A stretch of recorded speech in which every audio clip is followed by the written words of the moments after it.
Salamat po sa buhay na walang hanggan.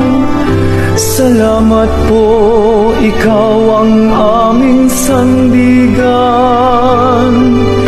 Salamat po, niligtas mo kami sa mga kasalanan. Poong Jesus Nazareno, naming mahal.